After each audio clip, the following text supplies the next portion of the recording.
Bahkan nenek saya rela tidak ke rumah sakit. Padahal nenek saya waktu itu sedang sakit parah.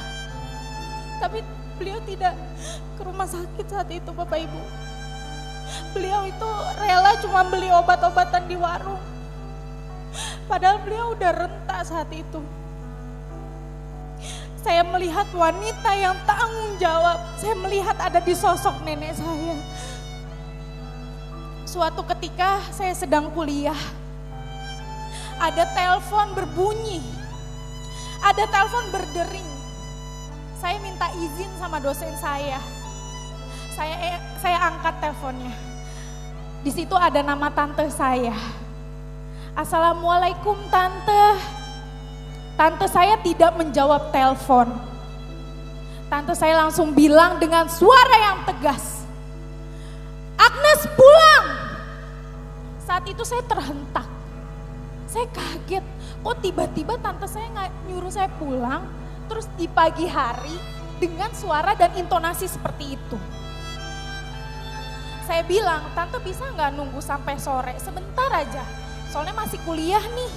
Tante saya bilang nggak bisa, pokoknya sekarang. Akhirnya saya putuskan pulang, izin.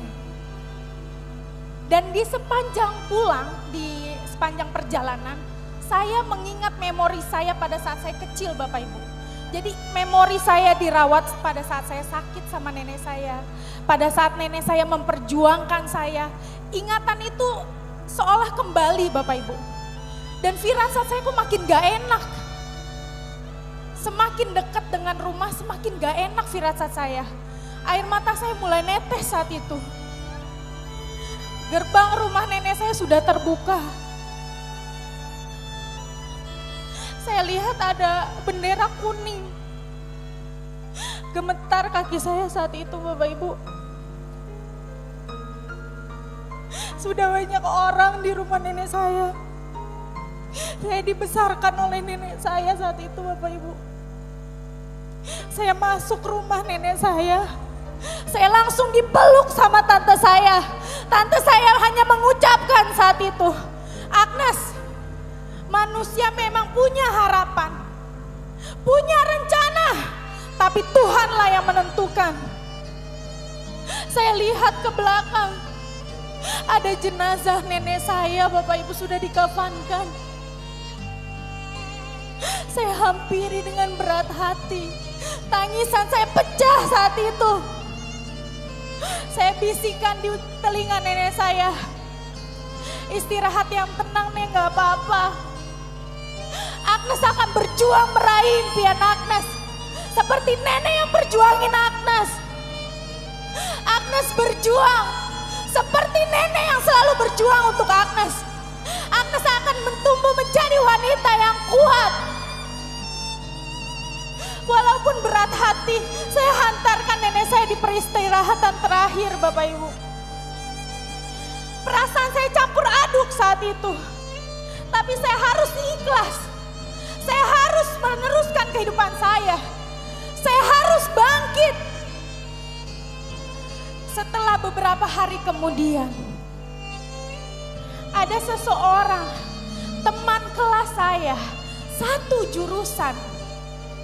Ada yang memberikan informasi yang sangat luar biasa, yang sangat fenomenal, peluang usaha yang dahsyat. Saya melihat tatapannya dia pada saat menjelaskan. Kita satu kelas Bapak Ibu. Dia sangat semangat menjelaskannya. Tapi saat itu tangan kanannya patah Bapak Ibu. Dibalut oleh perban dan kayu.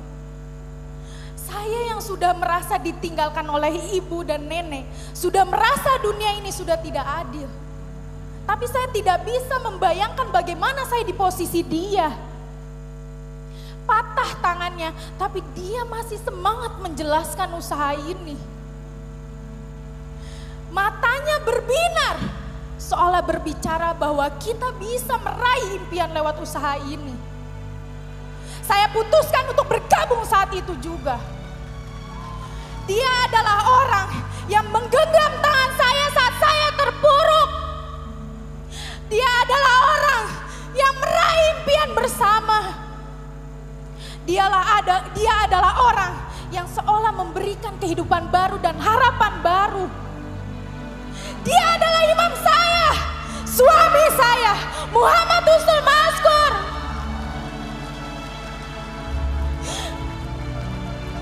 Bapak Ibu semuanya, saya gabung di bisnis PT BES. Walaupun saya belum pernah bisnis sebelumnya, tapi saya semangat Bapak Ibu. Seolah saya melihat kehidupan baru lewat usaha ini. Saya mulai hadir dari seminar ke seminar. Mulailah tumbuh perasaan, afirmasi bahwa saya juga ingin punya seminar seperti itu. Dari training dan pembinaan yang saya hadiri, mulailah saya berpikir, saya berdoa dan afirmasi